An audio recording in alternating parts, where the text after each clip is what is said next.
Kami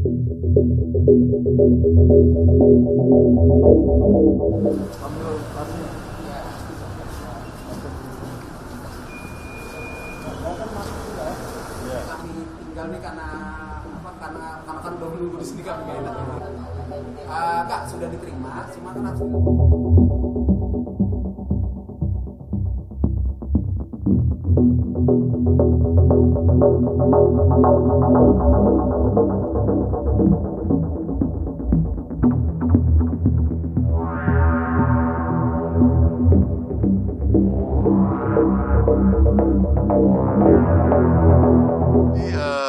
Terima kasih ya teman-teman sekalian.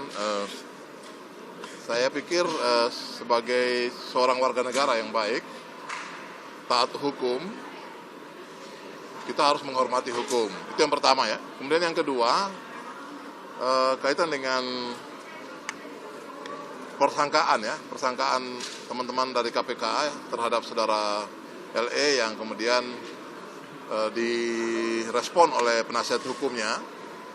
Saya pikir itu wajar, namun demikian karena dalam upaya mengklarifikasi atau membela kliennya itu sudah kesana kemari dan juga sudah menyebut nama-nama kami sebagai personal yang dianggap ikut seakan-akan merekayasa.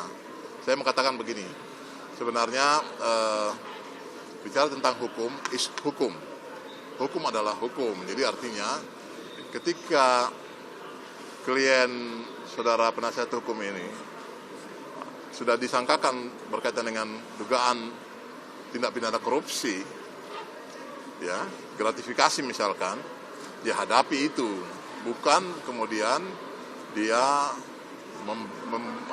menggiring-giring ke ranah politik atau ranah yang lain. Menurut saya dia perlu belajar lagi. Ya, kita perlu tinjau itu penasihat hukum, apakah dia memang benar seorang penasihat hukum atau tidak. Dia harus profesional. Oleh karenanya itu, karena sudah menyebut nama saya selaku warga negara baik, saya bikin somasi. Dan somasi itu sudah dilayangkan 2x24 jam dan sudah diterima oleh yang bersangkutan. Kemudian tidak memberikan klarifikasi, sehingga hari ini kami melaporkan di Barreskrim Polri. Itu kewajiban hukum. Saya bicara tentang hukum. Bagi saya, prinsip, saya sebagai juga mantan pelaksana hukum itu sendiri, penegak hukum, saya pikir ya kita ikuti saja dengan proses yang sedang berlangsung. Hak mereka untuk nanti menjawab lewat sebuah proses itu. Saya pikir itu. Terima kasih teman-teman. Terserah, mau pencemaran nama baik, mau penghinaan, mau macam-macam. Itu nanti diproses oleh teman-teman di penyidik Barreskrim Polri. Kira-kira begitu. Tadi seingat saya kita acara dengan Bapak Presiden, mereka tim sudah bergerak ke Barreskrim untuk melakukan proses ini itu.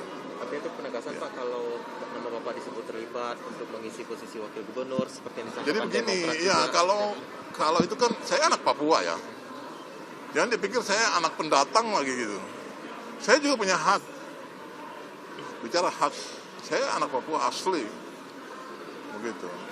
Kalau waktu itu ya, karena keadaannya sakit keras, yang bersangkutan sakit keras, dan tidak mampu menjalankan pemerintahan, ya, itulah kemungkinan saya diminta untuk hadir di dalam mengisi meninggalnya wakil gubernur ya. Dan itu saya pikir sudah lewat mekanisme proses itu. Tapi kan saya sendiri juga prinsipnya kan kalau tidak ada kejelasan saya juga tidak akan ngotot saya. Walaupun dalam hati saya menangis melihat masyarakat kita yang ditinggal oleh pemimpinnya tanpa bertanggung jawab. Sedih hati kita itu. Dan bikin malu menurut saya itu. Apalagi hedonisme yang ditunjukkan dengan cara menari-nari dengan bermain menghabis-habiskan uang rakyat. Menurut saya tidak pantas jadi pemimpin itu. Saya mengatakan begitu, tegas. Lebih baik dia mundur saja, ya, daripada nanti ditangkap oleh KPK. kira-kira ya. Diminta presiden. Hah? Diminta oleh Bukan, saya emang minta mundur saja. Kalau tidak mampu, mendingan mundur. Nek kamu gak sanggup ngelakoni sesuatu, ya mundur. Itu kalau orang Surabaya gitu loh. Saya kan besar-besar di Surabaya ini. Saya mau pakai bahasa itu. Nek gak iso, nek gak becus ngurusi negara, kalau becus ngurusi rakyatmu, ya mundur. Sing liyane lebih siap, luwe siap untuk melakukan ini, kira-kira itu. Cukup keras ya. Tapi maksud saya mau tunjukkan sama mereka bahwa bukan kalian saja yang bersuara lantang, saya juga bisa bersuara lantang sebagai anak daerah. Begitu. Tadi diminta menjadi PJ